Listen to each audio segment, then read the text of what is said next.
If I don't win this election, and the Jewish people would really have a lot to do with that if that happens, because at 40%, that means 60% of the people are voting for the enemy.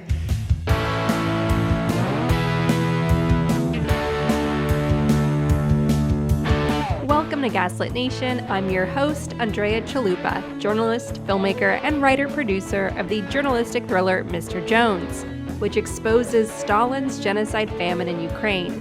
It's the film the Kremlin doesn't want you to see, so make sure you do. The opening clip you just heard was Donald Trump at the Israeli-American Council, where he placed a target on Jewish voters, scapegoating them in advance if he loses the next election. Trump continues to stoke the flames of America's political violence crisis, a crisis that has already resulted in 2 assassination attempts against him.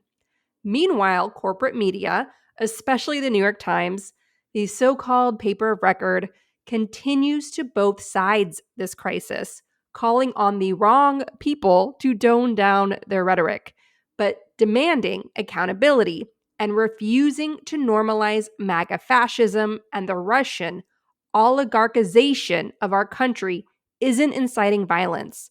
It's a moral obligation and patriotic duty. We must protect not only our country, but the world from the global fascist threat, consolidated in power by Russian-backed Trump. We know where the problem lies. Our next live taping for our community of listeners on Patreon will be Greg Palast, known for his investigative reports for The Guardian and bestsellers including The Best Democracy Money Can Buy. Palast has just released his film about the latest attacks on the right to vote.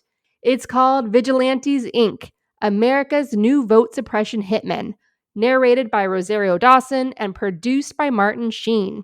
Leonardo DiCaprio just released the film for free, streaming on his site, saveyourvote.org. Our live taping with Palast will be October 1st at 12 p.m. Eastern. And that night, join me in the victory chat on Patreon for a watch party of Coach Walz versus the Kremlin's useful idiot, J.D. Vance, in the big VP debate. If election anxiety is getting to you, this week's guest has the answer. Leigh McGowan, also known as Politics Girl, discusses her new book, A Return to Common Sense: How to Fix America Before We Really Blow It. Born in Canada, Leigh is now an American citizen whose book is a heartfelt civics lesson for all of us to fight for our country before we flood our southern and northern borders with Americans fleeing a Trump dictatorship. Before we get to that interview, I have a special message for voters in New York State. What happens in New York doesn't stay in New York. It impacts the world. For example, control of the U.S. House of Representatives, which could block critical aid to Ukraine again, runs through this state. New York's laws also hold national significance, as seen when Sean Combs, aka P. Diddy, was arrested finally for sex trafficking and decades of sexual abuse and violence. This was made possible by New York's Adult Survivors Act, which opened a legal window for survivors like Cassie, who nailed P. Diddy with justice, long overdue justice. That's why your vote matters, especially if you live in New York State. And if you don't, encourage your friends here to vote, because this November, New Yorkers, abortion rights are on the ballot. Vote yes on Prop 1, the Equal Rights Amendment to protect vulnerable groups, including women, LGBTQ plus people, seniors, those with disabilities, people of different ethnic backgrounds, and anyone needing reproductive health care. Shockingly, none of these rights are currently enshrined in the state constitution, but they can be if you vote yes on Prop 1 and help drive voter turnout. So if we all show up and vote yes on Prop 1, that's going to enshrine abortion healthcare in the Constitution through the ERA, the Equal Rights Amendment. Together, we can safeguard abortion access and equal rights for all. So please, New Yorkers, don't act like your vote doesn't matter because you live in a so-called blue state. Again, there are no such things as blue states and red states. All states across America are purple, and there are parts of New York State that are straight up Nazi today and back in the day where they'd actually have Nazi summer camps. I'll link to it in the show notes.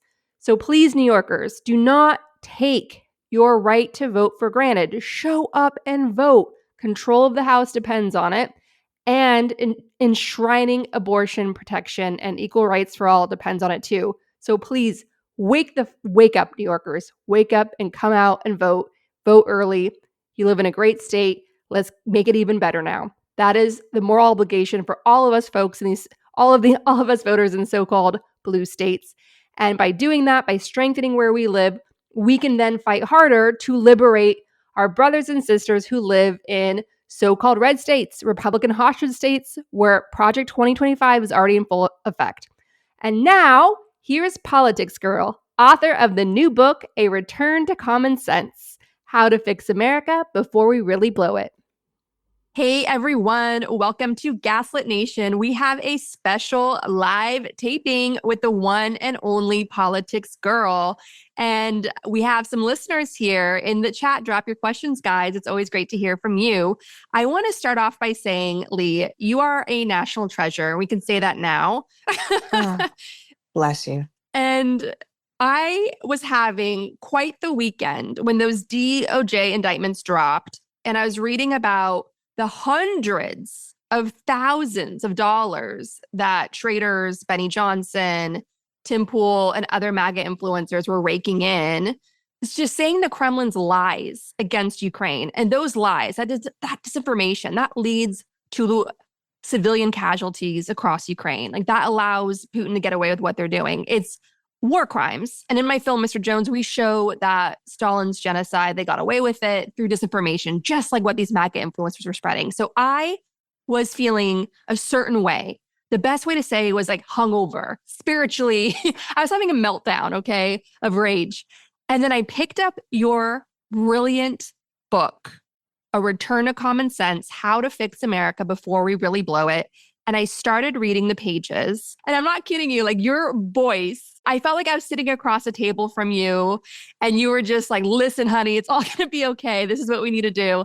And I kid you not, I felt better reading your pages. So thank you so much for writing this book.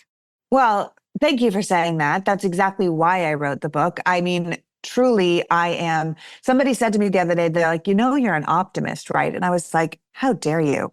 But I might be. I've always said that I'm a realist. I'm not a pessimist. I don't think everything's going to just blow up in our faces, but I know that we have to do work. I know I can see the problems that are ahead of us. It's why I started the Politics Girl Project in the first place, because I was like, I could see there's a problem and no one wanted to talk about it. When I used to talk about politics to people, I could just watch their eyes glaze over, right? Like they were like, please, we don't want to, like, this is not why we came to dinner. Don't get into this. And I thought, no, this is terrible that everybody doesn't want to talk about this. There has to be a way for us to engage, because when we're disengaged, look what happens, right? So I agree with you. When those traders were caught just taking Kremlin money to spread disinformation, and we know they're just the tip of the iceberg, right? Like if they're paying Tim Pool $100,000 a video, which by the way, as a social media creator, I was like, boy, it pays a lot better to be a bad guy than a good guy, right? But $100,000 a video for a content creator that has 2 million followers. What are they paying the big dogs? Who are the bigger fish in that pool? And what are they getting paid? What are they being offered to spread these lies? Because I spend my time, obviously, so much on social media, and it's terrible what you see, what Elon is doing to, say, Twitter, the amount of disinformation being pushed, the fact that you can say, like, why hasn't anyone assassinated Kamala Harris yet? And you're like, wow, he can just say that because he's the gatekeeper. That's terrifying. So I do think that it is nice to be out there, aggressively positive, I guess. I don't mean to be, because like I said, I'm a realist. I know that's going to take a lot of work, but I firmly believe that there are way more people in this country that believe in human rights, in the rule of law, in the things that we would mostly want to believe in the continuation of democracy. And I know that you and I spoke on my show, and you were saying, Trump wants to make America Russia, and Russia is believed it's owed the world. And I think that that's the case.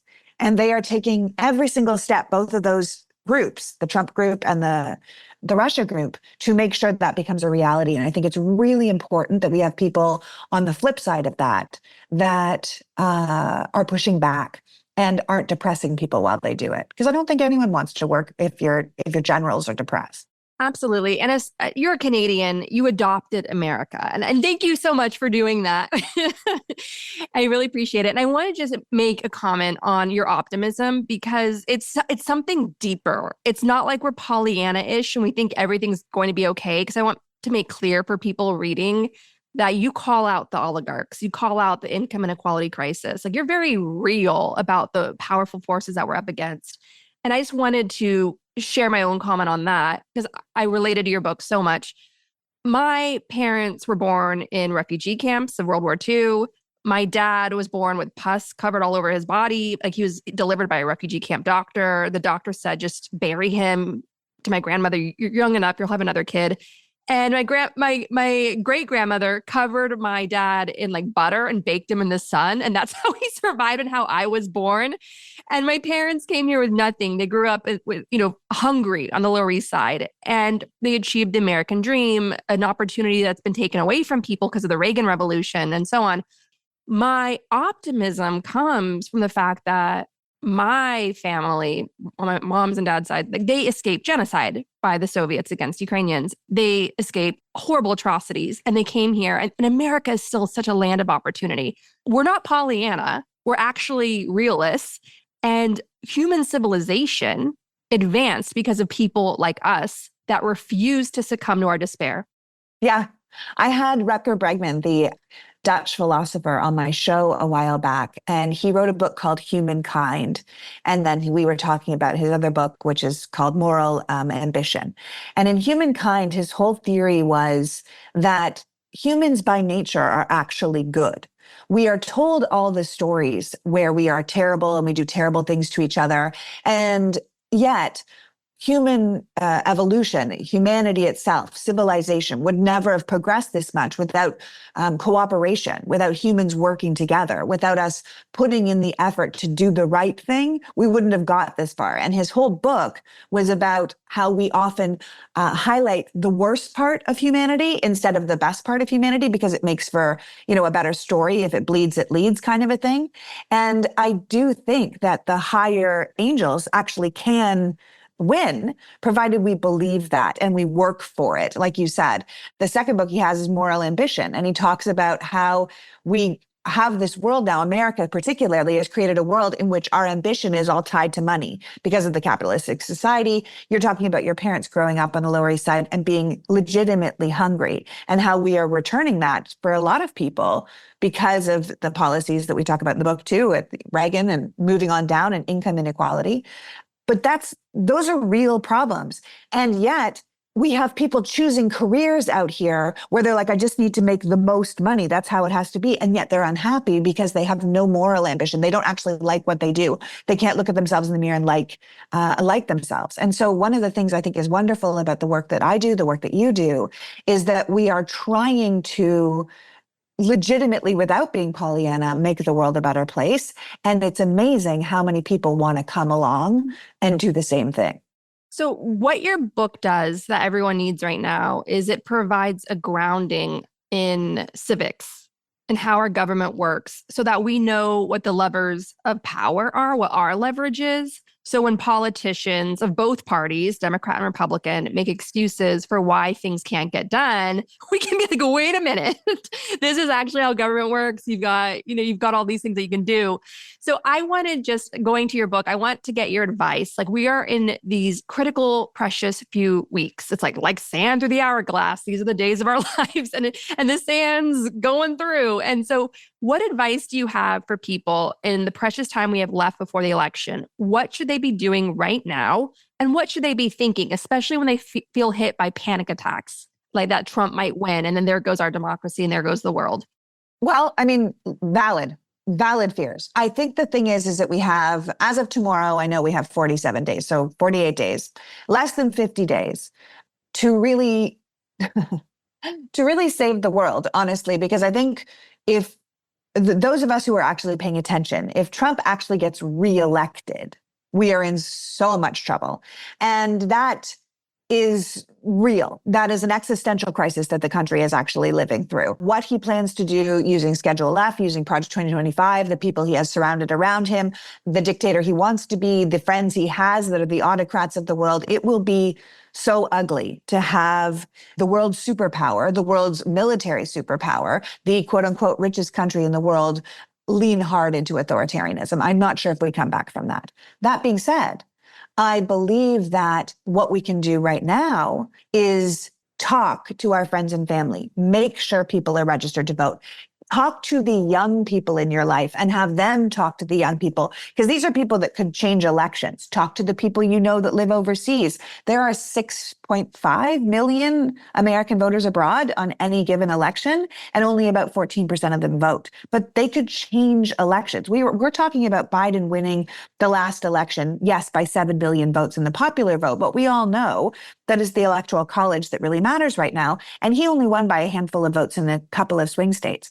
So really, it's those voters abroad. It's the young voters. It's the people that aren't going to bother to come out to vote because they're like, I don't know, I can't. Those are the people we need to be talking to, making sure they're registered, making sure they're sending in their ballot, making sure they get to the ballot box, because we have to win in such numbers that there is no question that it was stolen, that there is no argument to be made that it was just the Democrats trying to steal it. We need to win in such large numbers, which is why I think it's wonderful that the Harris-Walz campaign is out there having rallies, because in 2020, when we were living through a pandemic, a lot of the Trump supporters could buy into the idea that the election had been stolen because they didn't see us at rallies. They didn't see us out there. They were like, we had boat parades, we had flags. What did they have? So I think it's actually very great to start spinning the narrative to show that there is a vast group of people in this nation that are for the Democratic Party and what it stands for right now. And literally, you don't even have to be a Democrat to be for that party. Look at Dick Cheney, look at George Will. They are now voting for Kamala Harris because they know what the stakes are here. And I think it's really important that we then go out and tell our people what the stakes are, because I don't think everybody knows. And I think that they shouldn't feel bad about that. One of the things I always say is that not understanding politics is not something that people should be bad about, because what are we told not to talk about our whole lives? Politics and religion. And what are the two things that cause us the most problems in the history of the world? Politics and religion. So it's by design that we don't talk about it. And I think we absolutely, especially in these last 50 days, we need to be talking about it with everyone all the time. We need to be saying, I'm serious. These are the stakes. This is what could happen. Are you registered? Are you registered? Do you care about? And find something within your people that will resonate with them. And I think we really need to be doing that right now. We can't just be putting it off. And then, of course, we need to get ourselves to the polls. That's essential. Check if you're registered, if you move Yes. at all, especially if you are in a Republican hostage state. Okay, so goddess willing, Kamala Harris gets elected. We're all celebrating. You're flying back to Brooklyn and we're having like the world's greatest party here. What are we doing then? What advice do you have for us in those critical weeks during that time when Trump and Bannon and Stone were out there openly plotting January 6th and getting their stormtroopers all riled up? This is the first Black woman president, potentially. So whatever is going to happen, what the white rage they're going to release, how should we be in those months between her victory hopefully being announced, knock on wood, and the inauguration at the end of January? What should we be doing as citizens? What should we be keeping in mind to help ourselves stay grounded during what's going to be a pins and needles time for our country? Well, I'm glad you're speaking about it like that, because a lot of people are thinking it's all going to be over on November 5th. And what we really actually need to think is we need to get ourselves to January 21st. That's really the issue at hand, because it is that period of time in what we used to call, still do, but it seems an inappropriate term at this point, the lame duck period. That period between when a president who is not going to carry on, that period is called the lame duck period. So that will be Biden's lame duck period. What's going to happen in those days? I think we can absolutely anticipate everything and all things. I think we can expect violence. I think we can expect pushback. I think we can expect them trying to the Republicans trying to get past the day you have to have the vote certified by. They have people in certain states that are going to refuse to certify the vote, and they're going to try and hold up the count. And there's going to be every kind of shenanigan you can imagine. And I think one of the best things we can do is share proper information, share facts, know it's coming, and be prepared for it. I think that's one of the best things the Democrats have on their team this year, is that they know what's coming. In 2020, he tried everything and everything. He tried to call Georgia and get votes. He tried to get people to overturn the election. They had big meetings with PowerPoint presentations about how to not turn over power. Then when that didn't work, they had a whole rally saying, let's storm the Capitol. They had people in Congress refusing to certify the votes on the day they were supposed to be certified. They did everything and everything back then. And yet the guardrails held. This time, I think the Democrats are far better prepared. The amount of legal teams that they have already, from Mark Elias on down, these are the top legal minds in the nation prepared for these cases. They have passed a bill already in Congress that says you have to certify in certain states. There are certain swing state secretaries of state, like Jocelyn Benson, who have organized all the other secretaries of state to make sure they are prepared for these legal challenges and to make sure people's votes are counted when they are cast. So I think everyone is much more prepared. And the best thing we can do as laymen who are not in the mix there is to share proper information, make sure people know that the election was not stolen, if that's what they're saying, or the votes were counted, and make sure our votes are counted. So it's one of those great things where when you vote early and you can track where your ballot was, I think that's also very important in this election, because it just makes it a lot harder for them to claim victory when it doesn't belong to them. I want to go ahead and ask this question because I'm going to put my full faith that all of us get to go to Earth too, where Hillary won in 2016, okay? But so let's say Kamala Harris, she's sworn in, she's now the president. The buck stops with her. So obviously, when you're president, you're also going to be, it's on you now. And so as citizens, it's our job to hold Kamala Harris accountable to this wonderful Morning in America vision that she's running on right now of optimism and having an inclusive social program of fairness, economic fairness, and justice, including for immigrants and gay people, trans people, and so on. Like Tim Walz turned his state into a trans refuge. So how do we balance as citizens holding the powers that be accountable, but at the same time protecting the first Black woman from a disinformation empire with the Russian bot farms pouring gasoline all over it?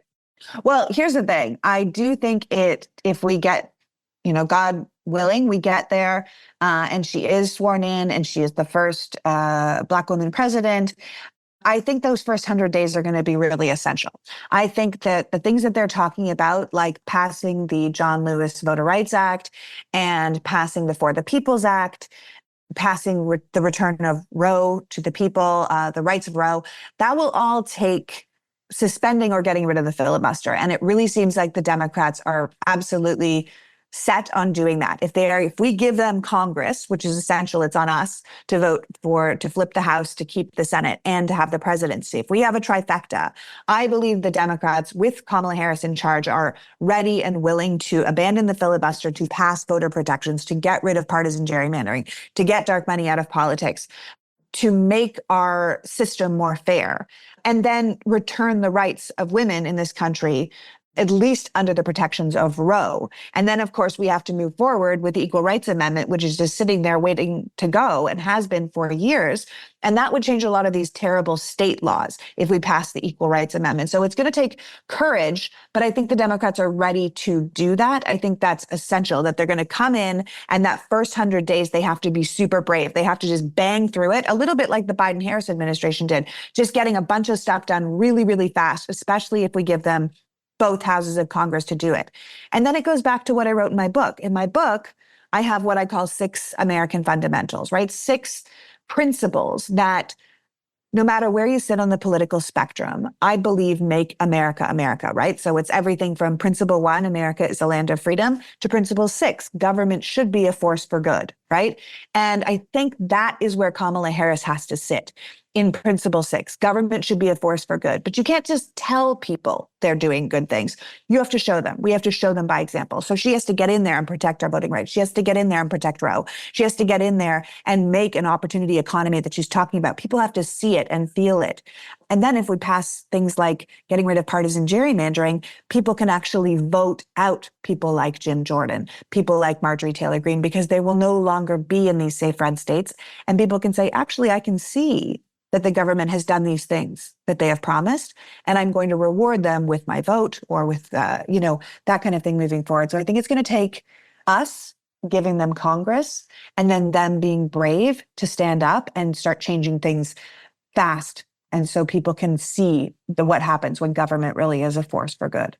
Absolutely. So you were early in singing the praises of Kamala Harris. It was at a time when the media was really spinning its wheels, saying that she's just deeply unpopular. People don't like her. And that was probably why when there was that big push for Biden to step down, a lot of people in the media, and including, and a lot of people in the Democratic Party weren't saying it's obviously Kamala, because they were buying into that she's deeply unpopular. But you were brave, I want to say, at the time and saying, actually, this is how amazing she is. And there was no Kamala Harris for president movement at that time at all. She was the vice president, but you were like, guys, like look through the fog of this. This is who she is. This is what she's done.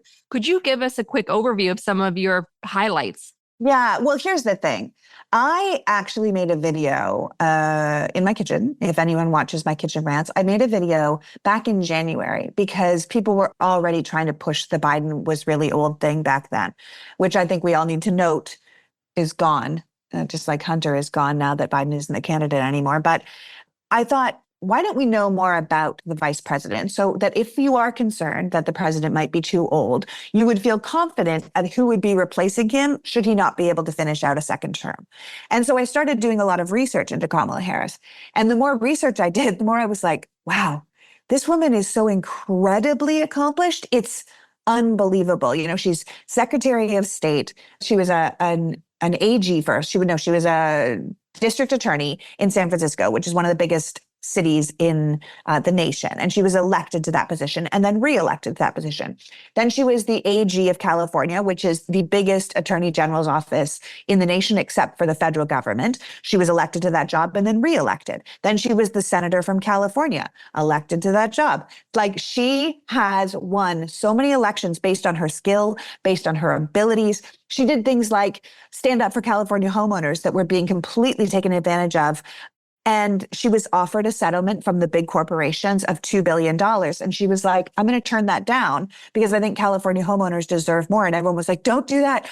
Don't do that. Everyone's going to lose money. And she was like, no, they deserve more. And she fought and she ended up getting them $20 billion. Like, she is someone who is brave and bold. And she's the child of immigrants. She is part of two different worlds, but purely American. She is an amazing sister. She's an amazing friend. She's one of those people that you're like, she's so accomplished that I can't believe we could even suggest we would overlook her. And this was way before Biden was ever even considered out of the race. Then we had that debate and people started reposting this old video of mine. And people couldn't believe how amazing she was because she really is truly phenomenal. Now, I will say, I was absolutely a Biden stan. I was not someone trying to push Biden out. I really believe Biden has the country's best interest at heart. I really believe he's an excellent at international diplomacy. I really believe, having been in our government since he was 30 years old, he understands how it works. There's a reason he was able to get a bipartisan infrastructure and jobs bill passed when no one had done it in 50 years. The man understands American government. So if he thought he could still run, I said, I'm standing behind him. As soon as he decided to take a step down, he immediately put his hand on Kamala. And that was such a smart move. And then there were people like me who knew she would be excellent, who were right there ready to go to support that decision. And I think that anyone that might have wanted to have, a contested convention, might wanted to throw their hat in the race, any of those people, the grassroots behind the Biden making Kamala the choice happened so quickly. And she raised something like $250 million in a couple of days. And then there was no question of who the candidate was going to be. And all of a sudden, all energy and momentum shifted to her. And the people that were hoping for a Democratic implosion and a Democratic contested convention were sorely disappointed. And I will say there were probably some Democrats in there that were kind of hoping they might have a shot. She is absolutely the heir apparent. And that can be credited, I think, to Biden and his ability to truly understand the American temperament and lead. 1,000,000,000,000%. I agree with that assessment. And that is exactly what we were saying on Gaslit Nation. I did not trust the media going after Biden the way they did, especially after what they did to Hillary in 2016. I was like, okay, now I'm supposed to fall in line on this. And I said, when Black women who are the heartbeat of the victories we have against fascism say it's time for Biden to step down, that's when I'll say it's time for Biden to step down. And until that happens, and if it isn't Biden, it's going to be Kamala Harris. They were not rallying around her for a reason, like the white men in the media. You know what I mean? So thank you for that. I do know what you mean.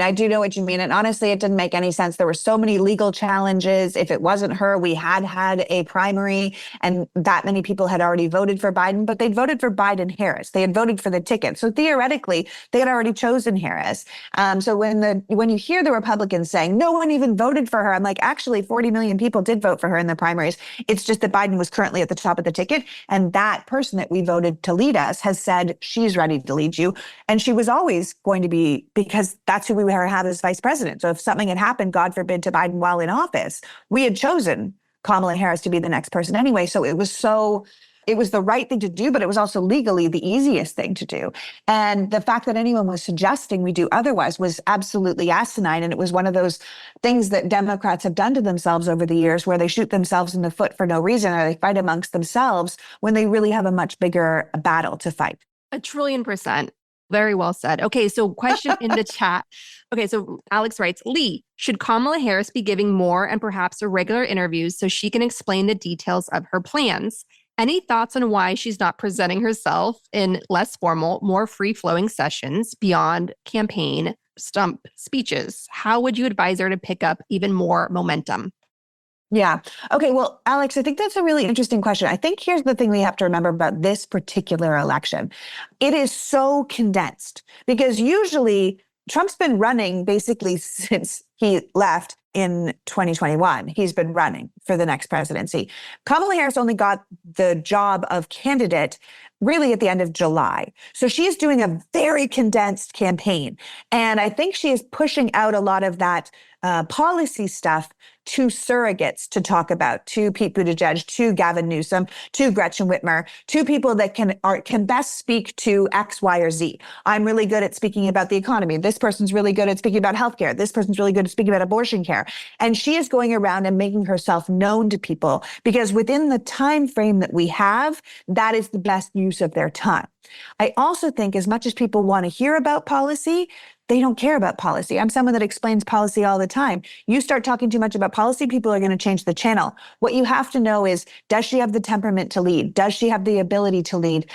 Does she know who she is and does she know where we're going? Because at the end of the day, the president is not only the captain of the ship that picks the direction that we're going, they are a manager. They have to hire so many people to run all of our different divisions. It's not just the president that does the job. They hire, and by the way, you can read this in the book.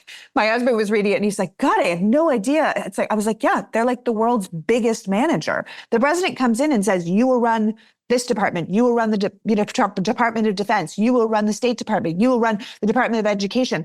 You have to hire so many amazing people because you have a bigger job. And so I think that what she's doing right now is showing herself to as many people who haven't seen her before, just traveling the country and doing these huge, big rallies, and then allowing the surrogates to speak in specifics because of a time constraint. I do think we could have a couple little fireside chats, and I anticipate they will do that in October because people do want to see her more casually. But right now, any longer interview she does is just going to be fodder for the right wing to spin her words and cut little clips, and it doesn't serve the campaign. And I think right now, the campaign isn't thinking about governing, they're thinking about winning because actually governing is totally different than running a race. So they're doing the race part right now to win, to get up momentum, to get people out to vote, to get people registered. Because like I said, we have to win by huge margins. And then we can do the busy job of governing. I wouldn't be surprised if she won the election and then spent half of December talking about what her plans were. Because I think she really does care about what the plans are. But I'm not sure if it's the best for the campaign in such a condensed period to not put surrogates out there to do that job. Georgia has a question. I agree. And for those listening at home, we have a chat here of Gaslit Nation listeners dropping their questions in. We've got a live audience here. And so Georgia writes, I agree with your principle. Representatives should represent the people who elected them. But how do they balance the needs and point of views of all constituents in such polarized times? It's a good question. And honestly, it's one of those things that I was like, I should have said that differently. And hilarious because I wrote the book. But what I meant was representatives should represent the people who elected them. What I meant was, and what you would read in the book is, I mean, the people, not the lobby groups, not the money groups. If you read that chapter of the book, what it says is, it is the representative's job to represent the people from their state, not just the people who elected them. And I probably should have said, it is the representative's job to represent the people. I should have just stopped it at people probably, because what I meant was not the lobby groups, not the big money. Because right now, representatives barely have time to talk to the constituents. Right now, because of the way the House is set up, I think most people don't know this, but we have 435 people in the House of Representatives. That number was locked after the 1910 census. So by the time we got to 1920, that was the number of representatives, full stop. And that was before the country had 100 million people. Now we have 330 million people and the same number of representatives in the House. So each House representative represents 700,000 to a million people. And they can't possibly represent us that way. There's just too many of us. So I was talking about how the representatives have to represent the people in their districts, not just the people who voted for them personally, but the people. Because right now what they end up doing is fundraising most of the time they're actually supposed to be governing to get back elected 2 years later. They spend all of their time going to events. They spend all of their time in meetings, and then they're still allowed, as we know, to trade stocks based on things they learn in their meeting. Anyone else, that would be insider trading. For Congress people, it's not. So they end up representing themselves, their own stock portfolio, their donors, the lobby groups. And I meant they need to start representing the people that elected them. And one of the things that bill that I was talking about that Kamala Harris is going to pass, the For the People's Act, that includes getting rid of partisan gerrymandering and dark money in politics. And that'll really change how representatives interact with their constituents, because they can't just count on winning every time, provided they keep their big donors happy. They're going to have to answer to the people again. And I think that that's an excellent way to move forward. Without question. And I just want to share a comment from JR in the chat about Kamala being very selective with her media appearances, which makes a lot of sense. JR writes, that's what I really like about what they're doing media-wise, not allowing the jack wagons to get fodder to create gotchas. Yeah, JR's completely right. That's it. Here's the thing. You have to be so careful in today's media environment, because we can see that the mainstream media they love this both sides issue. They love the Democrats in disarray issue. They love finding something to pick at someone about.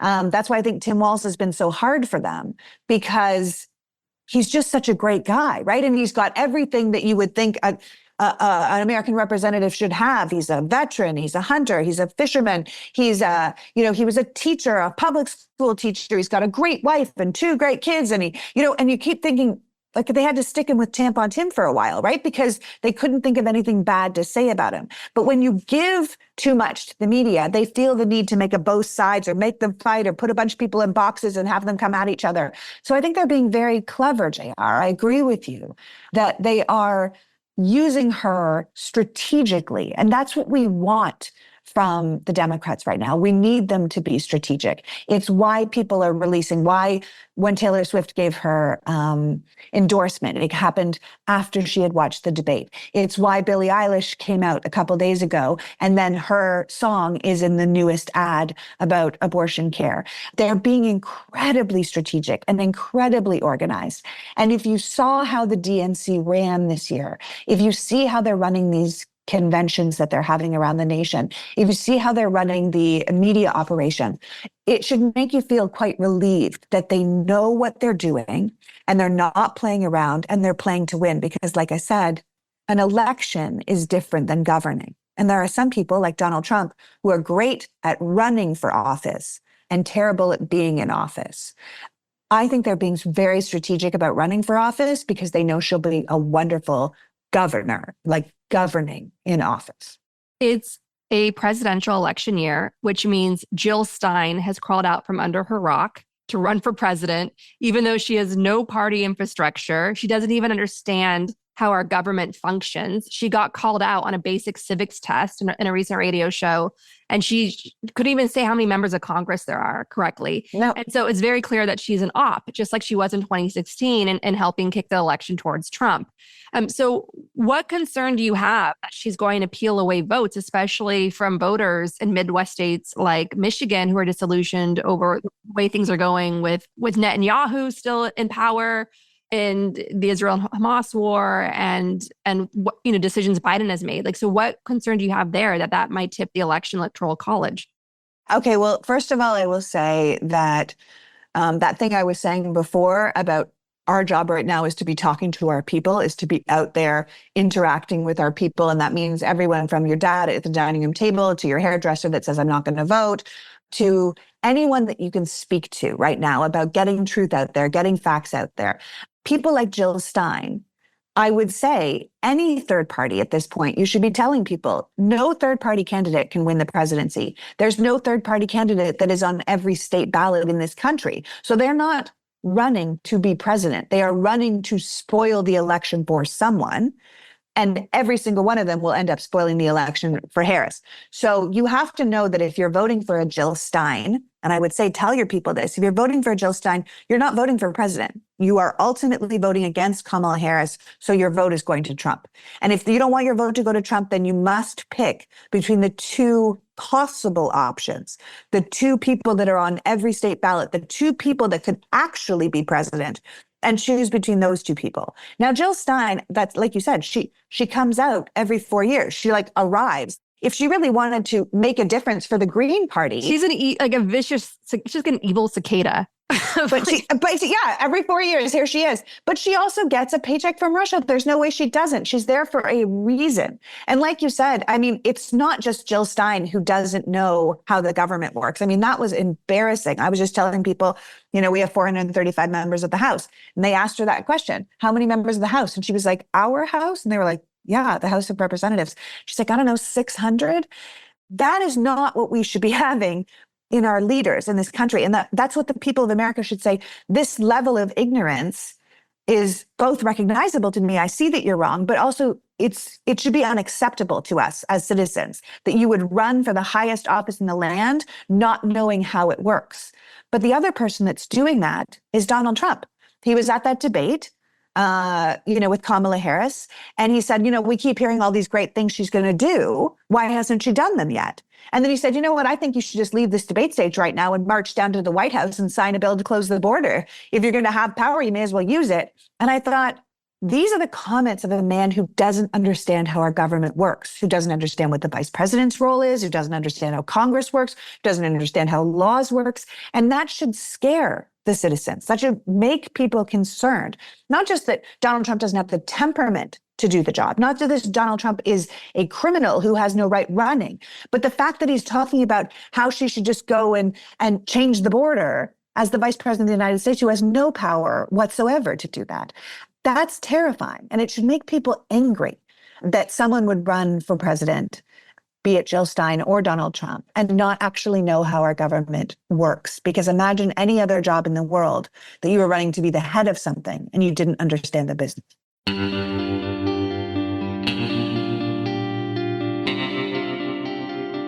Our discussion continues, and you can get access to that by signing up at the Truth Teller level and higher on Patreon at patreon.com/gaslit. It's go time. We have a lot of events gearing up for the election. Join our new Monday political salons held over Zoom every Monday through the election at 4 p.m. Eastern. Join the discussion and help shape the show by sharing what's on your mind.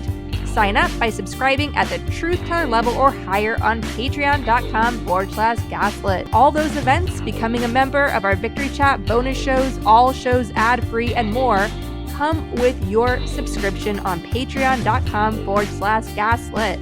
Gaslit Nation is produced by Andrea Chalupa. That's me. Our production manager is Nicholas Torres, and our associate producer is Carlin Daigle.